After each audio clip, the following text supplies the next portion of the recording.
कि मेरी कक्षा की एक बच्ची को वैक्सीन लगाया गया था कल, और आया कि हम पीएससी सेंटर भी जाया है, हमने दवाइयाँ भी दे दी, लेकिन इसको उल्टी आ रही हैं।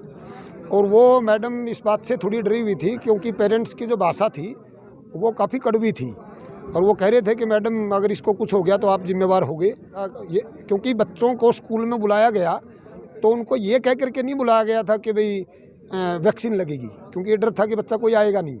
बच्चों को ये कह करके बुलाया गया कि आपको स्कूल में आना है। ये भी एक डर है कि खुदन खास्ता परमात्मा ना करे किसी बच्चे को कोई तकलीफ़ हो जाए तो पेरेंट्स तो सीधा सीधा टीचर को दोषी मानता है, और टीचर क्योंकि उसकी बड़ी आसान पकड़ में है, उसको वो बोलते भी हैं कि अगर कोई दिक्कत होगी तो तू जिम्मेवार होगा या तू लिख के दे दे। बहुत से टीचर आकर के स्पष्ट तौर पे ये भी कहते हैं कि हमने नहीं लगवाना भाई, तेरे को क्या प्रॉब्लम है, कोई दिक्कत होगी हम भुगतांगे। लेकिन टीचर के ऊपर ये दबाव है कि 100% करवाओ।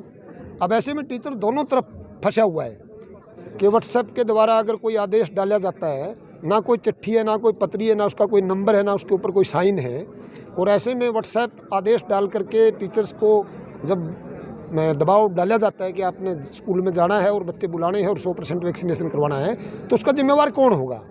या तो अधिकारी लिखित में वो चीज़ें दें कि आपको हर बच्चे को लगवानी है और जिम्मेवार हम हैं। तो हम गवर्नमेंट कर्मचारी हैं, अधिकारी जो आदेश देंगे उनको मानना हमारी ड्यूटी है, लेकिन वो तब माने ना जब वो लिखित में दे।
में आज मैं सुबह गया था, दनोदा गर्ल्स स्कूल में आज सुबह में गया था, और वहाँ की एक प्राध्यापिका ने बताया कि मेरी कक्षा की एक बच्ची को वैक्सीन लगाया गया था कल, और उसके बाद उसको घर में जा कर के उल्टी दस्त और बुखार हुआ। तो माता पिता का फ़ोन आया कि बच्ची को ये प्रॉब्लम है। तो अध्यापिका ने बताया कि डॉक्टर ने इनको 2 गोलियाँ दी हुई हैं, अगर बुखार है तो आप वो दवाई दे दें, बच्ची ठीक हो जाएगी, आराम करें और खाना खिलाएं, और जो भी ज़रूरी हिदायत डॉक्टर ने बताई है उसका पालन करें। लेकिन अगले दिन फिर सुबह उनका फ़ोन आया कि हम पीएससी सेंटर भी जाया है, हमने दवाइयाँ भी दे दी, लेकिन इसको उल्टी आ रही हैं। और वो मैडम इस बात से थोड़ी डरी हुई थी क्योंकि पेरेंट्स की जो भाषा थी वो काफ़ी कड़वी थी, और वो कह रहे थे कि मैडम अगर इसको कुछ हो गया तो आप जिम्मेवार होगे, हमारे से पूछ के तो नहीं लगवाया आपने स्कूल में तो ये बुलाया था। ये क्योंकि बच्चों को स्कूल में बुलाया गया तो उनको ये कह करके नहीं बुलाया गया था कि भाई वैक्सीन लगेगी, क्योंकि ये डर था कि बच्चा कोई आएगा नहीं। बच्चों को ये कह करके बुलाया गया कि आपको स्कूल में आना है 9 से 12 के बच्चों को, और वहाँ उनको वैक्सीन लगी। तो ऐसे में टीचर को ये भी एक डर है कि खुदन खास्ता परमात्मा ना करे किसी बच्चे को कोई तकलीफ़ हो जाए तो पेरेंट्स तो सीधा सीधा टीचर को दोषी मानता है, और टीचर क्योंकि उसकी बड़ी आसान पकड़ में है, उसको वो बोलते भी हैं कि अगर कोई दिक्कत होगी तो तू जिम्मेवार होगा या तू लिख के दे दे। बहुत से टीचर आकर के स्पष्ट तौर पे ये भी कहते हैं कि हमने नहीं लगवाना भाई, तेरे को क्या प्रॉब्लम है, कोई दिक्कत होगी हम भुगतांगे। लेकिन टीचर के ऊपर ये दबाव है कि 100% करवाओ। अब ऐसे में टीचर दोनों तरफ फंसा हुआ है। तो वही चीज़ हम कह रहे हैं कि हम मोटिवेट करते हैं, डॉक्टर भी अपने हिसाब से जो आते हैं मोटिवेट करते हैं, और उसमें ऐसा भी नहीं है कि बच्चे नहीं लगाता कोई। 70-80% मेरे विद्यालय में कड़ौदा में कल जो कैंप लगा था उसमें हमारे कितने बच्चे थे, 138 बच्चों का एक दिन में ही हमने वैक्सीनेशन 9 से 12 करवा दिया था। आज फिर हमारे टीचर गए और बच्चे जो बचे हुए थे उनको बुलाया कि जो लगवाना चाहते हैं आए। तो आज फिर कितने बच्चों का हुआ? 49 बच्चों का आज हुआ। हमारे पास कुल मिलाकर के कड़ौदा में अभी डॉक्टर भूप सिंह 38 बच्चे बचे हुए हैं। 31 बच्चे बचे हुए हैं, जबकि टोटल संख्या हमारे पास है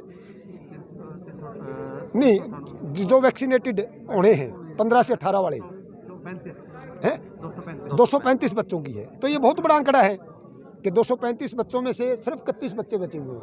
लेकिन वो 31 बच्चे जो लगवाना नहीं चाहते या माँ बाप मना कर रहे हैं या वो आउट ऑफ स्टेशन है और वो बार बार कहने से भी नहीं आ रहे, तो ऐसे में टीचर उन 31 बच्चों के साथ ज़बरदस्ती कैसे करेगा?